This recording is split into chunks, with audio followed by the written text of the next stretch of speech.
नमस्कार, आप देख रहे हैं सी न्यूज भारत और मैं हूं आपके साथ ज्योति अरोड़ा। वक्त हो गया है न्यूज बुलेटिन का, जिसमें हम जानेंगे कि कहां ग्रामीणों ने किया मतदान का बहिष्कार, कहां युद्ध स्तर पर शुरू किया गया सैनिटाइजेशन का काम और रेलवे सामुदायिक स्वास्थ्य केंद्र में क्यों आयोजित किया गया जागरूकता कैंप। इन सभी खबरों को जानेंगे विस्तार से, तो आइए नजर डालते हैं इस वक्त की बड़ी खबरों पे। अमरोहा जिले में ग्रामीणों ने मतदान का बहिष्कार किया है, जहां गांव चुपका के लोगों ने मतदान का बहिष्कार किया है। गांव से 3 किलोमीटर दूर मतदान केंद्र बनने से ग्रामीण नाराज हैं। ज्ञापन देने के बाद भी प्रशासन ने बूथ नहीं बनाया। सुबह 7 बजे से मतदान चल रहा है, जहां एक भी ग्रामीण वोट डालने के लिए नहीं पहुंचा। बहिष्कार के बाद भी प्रशासन ने कोई भी सूद नहीं लिया। जोया ब्लॉक के गाँव चुपका में ग्रामीणों ने बहिष्कार किया है। क्या नाम है तुम्हारा? भीषम जी, बताइए, आज चुनाव का बहिष्कार किया आपने मतदान का, क्या पूरा मामला है? पूरा मामला ऐसा, 5 साल से हम जो एप्लीकेशन देते आ रहे हैं आला अधिकारियों को, हमारी कोई भी मांग का जो है निस्तारण नहीं हो पा रहा। बूथ हमारे जो सब बस्ती की यही मांग है, गाँव में बूथ लगे। जहाँ बूथ लगा हुआ है वहाँ 1400 के आसपास वोट है और उसमें भी लगभग 30% बाहर से आए हुए आदमी हैं। हो सकता है कि कोरोना पॉजिटिव हो सकते हैं वहाँ, इसलिए गाँव बस्ती है कोई भी वहाँ नहीं जाना चाहता। हमारी माता बहन है, उनके ऊपर कोई कमेंट कर दिया, हिंदू मुस्लिम होने का खतरा है, फिर उसका जिम्मेदार कौन होगा। मैं धन्यवाद करता हूँ मीडिया का जो हमारी आवाज़ वहाँ तक पहुँचा रहे हो आला अधिकारी। अच्छा, कितने वोट हैं आपके गांव में? 400 के आसपास वोट है। अच्छा, इससे पहले आपके यहाँ पे मतदान हुआ था? का भी हमारे यहाँ पहले होता आया है चुनाव 2 बार, उसके बाद नंगलिया भेज दिया हमें, उसके बाद फिर धनौरा कर दिया साजिश के तहत। अच्छा, आप अभी यहाँ एसडीएम और सीओ साहब आए थे, तो उनसे क्या बात रही आपकी? वो हमें आश्वासन दे गए हैं कि तुम्हारा जो पोलिंग जो है अगले साल जो है हो जाएगा आपकी योजना में। तो आप क्या फैसला लिया आपने? बस्ती का यही है कि वोट डालने नहीं जाएंगे भाई, पूरी तरह से बहिष्कार रहेगा? पूरी तरह से बहिष्कार। जो ये गांव है जहां मतदान का बहिष्कार किया है लोगों ने, क्या है मामला? विकास खंड जोया में हमारा धनौरा मुरादनगर जो ग्राम पंचायत है, इसका एक मजरा है चुपका। यहाँ पर 379 हमारे मतदाता हैं जिनका मतदान केंद्र धनौरा मुरादनगर पर है। तो इनकी मांग है कि हमारा मतदान केंद्र हमारे गांव में ही होना चाहिए था, लेकिन चूंकि मतदाता आयोग के मानक हैं हमारे 400 से ऊपर हम लोग बूथ का निर्माण करते हैं, एक ये भी नहीं पूर्ण था और इनके द्वारा कोई समय से ऐसा हमारा मांग नहीं प्राप्त हुई कि हमारा यहाँ पर हो, जो कि विचार किया जाए या फिर आयोग में भेज करके इससे विशेष अनुमति प्राप्त कर ली जाए। आज ग्रामवासियों द्वारा यहाँ ये कहा गया कि हमारा मतदान नहीं होना चाहिए था। उसी के क्रम में आकर के इनसे वार्ता करी गई है। सभी से आग्रह किया गया कि अपने मत का प्रयोग अवश्य करें और जाकर के लोग मतदान करें, जिसमें ग्रामवासी अभी आपस में बातचीत करके सहमति दी। अमरोहा से सी न्यूज संवाददाता अदनान की रिपोर्ट। जनपद भदोही में बढ़ते कोरोना के मरीजों की संख्या को देखते हुए जिलाधिकारी और पुलिस अधीक्षक की उपस्थिति में जिला प्रशासन ने सैनिटाइजेशन का काम युद्ध स्तर पर शुरू किया, जहां जिलाधिकारी आरिका अखौरी ने साप्ताहिक बंदी में मिलने वाली सुविधाओं की भी जानकारी दी। क्या चीजें हैं? देखिए, ये लॉकडाउन जो लगाया गया है, ये कोरोना कर्फ्यू के नाम से लॉकडाउन है, कोरोना के संक्रमण को रोकने के लिए।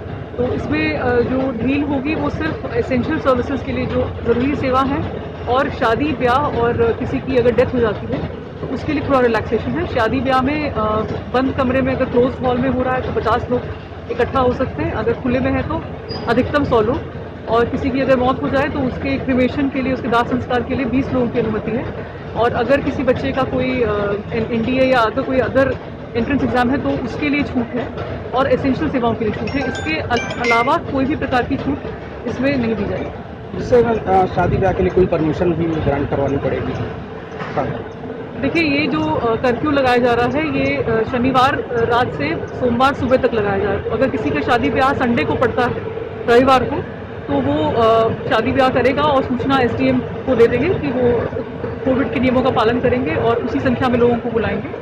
इसके अलावा कोई भी प्रकार की एक्टिविटीज़ प्रतिबंधित है। जो संडे का फुल कर्फ्यू है, उस दिन जैसे शाम को रमजान का महीना चल रहा है तो लोग बर्फ लेने के लिए जो उनका अफ्तार का टाइम होता है तो सड़कों पर निकलते हैं, बर्फ की दुकानें खुली, तो उनको क्या छूट मिलेगी या नहीं? इसमें देखिए, क्योंकि संक्रमण बहुत ज़्यादा तेज़ है तो किसी प्रकार की छूट का कोई स्कोप नहीं है। संडे के दिन पूरी बंदी रहेगी और सबसे निवेदन है जो रोज़ा कर रहे हैं और इफ्तार करना चाहते हैं वो घर पे ही करें और इबादत भी घर पे ही करें, बाहर निकल के ना करें। मास्क को लेकर जो 1000 रुपये का चालान और 10,000 रुपये का दूसरी बार पकड़े जाने पर जो चालान है, वो किस रूप में भदोही में प्रभावी है? काफ़ी इफेक्टिव इन्फोर्समेंट ड्राइव पुलिस द्वारा चलाया गया है और निरंतर चलता रहेगा। और इसमें अभी तक हम लोगों ने लगभग 1000 लोगों से ऊपर का चालान किया है, जो पिछले 4-5 दिन में हमने ड्राइव चलाई है और लोगों से निवेदन है कि इस ड्राइव की का जो मैसेज है वो पास ऑन करें और लोगों से निवेदन है कि बिना मास्क पहने पब्लिक प्लेसेस में ना आए। भदोही से सी न्यूज संवाददाता आशुतोष पाठक की रिपोर्ट। छोटाउदेपुर जिला मुस्लिम वकीलों ने छोटाउदेपुर जिला मजिस्ट्रेट को एक आवेदन दिया है कि यदि आरोपियों ने इस्लाम के अनुयायियों की भावनाओं को ठेस पहुंचाई है तो हजरत मोहम्मद पैगंबर साहब के बारे में अपमानित करने के उद्देश्य से उनकी भावनाओं को आहत करने के आरोप में कानूनी कार्रवाई करने का आवेदन पत्र लिखकर दिया है। हाल ही में यतिनाथ सिंह नंद सरस्वती और उनके सह आरोपियों ने दिल्ली प्रेस क्लब में 14 अप्रैल को एक प्रेस कॉन्फ्रेंस की थी, जिसमें हजरत मोहम्मद पैगंबर साहब के बारे में शब्दों का उच्चारण किया और समाचार मीडिया और सोशल मीडिया के माध्यम से इस्लाम विरोधी प्रचार प्रसार किया है। उसी के विरोध में सभी वकीलों ने आज मजिस्ट्रेट को आवेदन दिया है। गुजरात से सी न्यूज संवाददाता अर्जुन राठवा की रिपोर्ट। जनपद ललितपुर में द्वितीय चरण में मतदान प्रक्रिया में आज सुबह 9 बजे से 11 बजे तक विकासखंड 12 में 23.7%, अजाखौर में 23.1%, तालबेहट में 20.1%, बिरधा में 22% मतदान हो चुके हैं, जहां जनपद का अब तक कुल मतदान 24.4% रहा है। ललितपुर से सी न्यूज संवाददाता राहुल साहू की रिपोर्ट। रेलवे हॉस्पिटल नरसिंहपुर में डॉक्टर आर कुरके द्वारा एक जागरूकता अभियान किया गया, जिसमें वर्ल्ड हेमोफीलिया डे का आयोजन किया गया। बता दें, यह बीमारी अनुवांशिक या फिर जेनेटिक होती है, जिसमें खून का थक्का चोट लगने पर नहीं जमता है, जिससे मरीज की जान को काफी खतरा रहता है। हॉस्पिटल नरसिंहपुर में क्या प्रोग्राम था? आज रेलवे हॉस्पिटल नरसिंहपुर में एक जागरूकता अभियान किया गया, जिसमें वर्ल्ड हेमोफीलिया डे था, जिसके बारे में पूरा कर्मचारियों को और जो हमारे बाहर से आए सिविल के जो वैक्सीनेशन के लिए आए थे उसको सभी को इसमें एक जागरूकता अभियान करके बताया गया कि वर्ल्ड हेमोफीलिया डे क्यों मनाया जाता है और इसमें जो एक जेनेटिक या आनुवंशिक बीमारी है जो कि काफ़ी खतरनाक होता है। यदि ब्लडिंग किसी को हो रहा है तो ब्लडिंग न रुकता है, क्योंकि जो एक 9x फैक्टर है ब्लड में वो प्रॉपर काम नहीं कर पाता, जिस वजह से ब्लीडिंग होते रहता है। तो इसके बचाव के लिए सिर्फ ये है कि हम पैर अगर कट गया कहीं भी कोई भी जगह से लग गया तो उसको पैर को ऊपर करके रखें, लिवेटेड करें या हाथ को रखें और कुछ टाइम तक उसको दबा करके प्रॉपर वहाँ पे रखे रहें ताकि ब्लीडिंग कम से कम हो सके।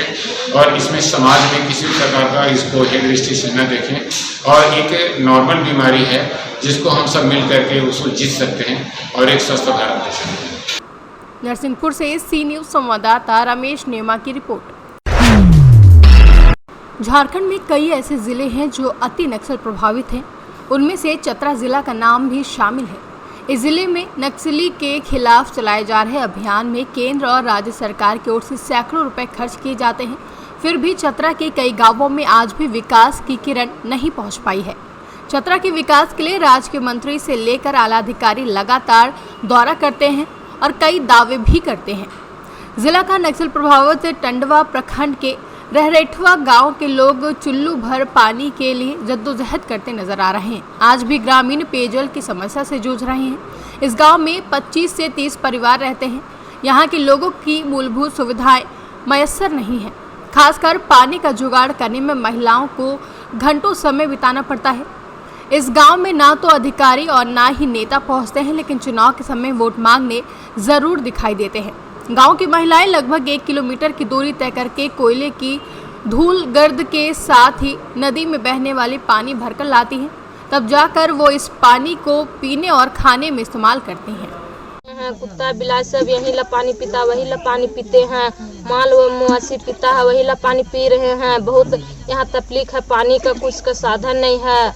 वोट लेने के लिए तो बोलता है वोट दे दीजिए सब कुछ कर देंगे, और वोट लेके चल जाता है तो कुछ नहीं करता है कि पुल देंगे तो रोड देंगे, अब वोट लेने समय आता है तो कुछ नहीं करता है। पानी का बहुत तकलीफ है। सब जगह जनमीनार दे दिया है, लेकिन हम लोग के गांव में जनमीनार नहीं दिया है।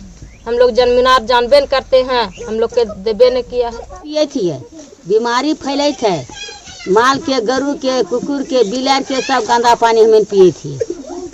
अकल बोरिंग कैसन कहवा से लेके वो ऐसे भटवा लेके जा है, इसका पैसा तो नहीं दे हम इनके का पानी पी रहे हैं।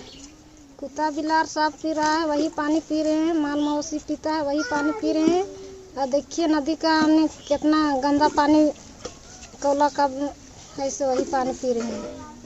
क्या मांग करते हैं? पानी का बोरिंग दे दीजिए, बहुत पानी का तकलीफ है। पूरा अभी पता चल रहा है तो उसको जल्द से जल्द जो है सो जाके 24 घंटा में जो भी नलकूप होगा आसपास उसको बना के चालू करके पानी की व्यवस्था की। चतरा से सी न्यूज संवाददाता शाह फहद अली की रिपोर्ट। छत्तीसगढ़ से आ रहे बस जो कि गढ़वा पहुंचने के निकट रिलायंस पेट्रोल पंप के पास अनियंत्रित होकर बड़ा हादसा हो गया, जिसकी वजह से बस में बैठे यात्री घायल हो गए हैं। वहीं सुरक्षित बस के कंडक्टर ने कहा कि ट्रक वाला डीजल भरने के लिए साइड में हो रहा था। इसी क्रम में बस और ट्रक दोनों एक दूसरे में टकरा गए। बस में बैठे सभी यात्री पूरी तरह से सुरक्षित हैं और ड्राइवर, कंडक्टर, खलासी भी पूरी तरीके से सुरक्षित है। झारखंड से सी न्यूज संवाददाता रवि रंजन चौबे की रिपोर्ट। नीलांबर पीताम्बरपुर बीडीओ सुप्रिया भगत ने मास्क चेकिंग अभियान के तहत कोट खास में बने वैक्सीन सेंटर का निरीक्षण किया और लोगों को वैक्सीन लेने की अपील की। उन्होंने बताया कि वैक्सीन लेने से डरने और घबराने की कोई बात नहीं है। वहीं सीओ रविंद्र कुमार ने चेकिंग के दौरान प्रखंड क्षेत्र के गांधी चौक और बाजार के कई दुकानों का निरीक्षण किया, जहां बिना मास्क पहने दुकानदारों को बोला कि अगर बिना मास्क पहने आगे से दिखाई दिए तो दुकानें सील करवा दी जाएंगी। झारखंड से सी न्यूज संवाददाता अवध किशोर राय की रिपोर्ट। सुल्तानपुर कुडवार के बीपी इंटर कॉलेज में त्रिस्तरीय पंचायत चुनाव द्वितीय चरण की वोटिंग का जायजा लेने पहुंचे डीएम रवीश गुप्ता, जहां SP Vipin Mishra social distancing और मास्क पर गंभीरता से जांच करते दिखाई दिए। बता दें, मौके पर सभी को दूरी बनाए रखने को कहा गया। सुल्तानपुर से सी न्यूज संवाददाता मनोज पांडे की रिपोर्ट। न्यूज बुलेटिन में फिलहाल के लिए इतना ही। देश और दुनिया की तमाम बड़ी खबरों के लिए आप देखते रहिए सी न्यूज भारत।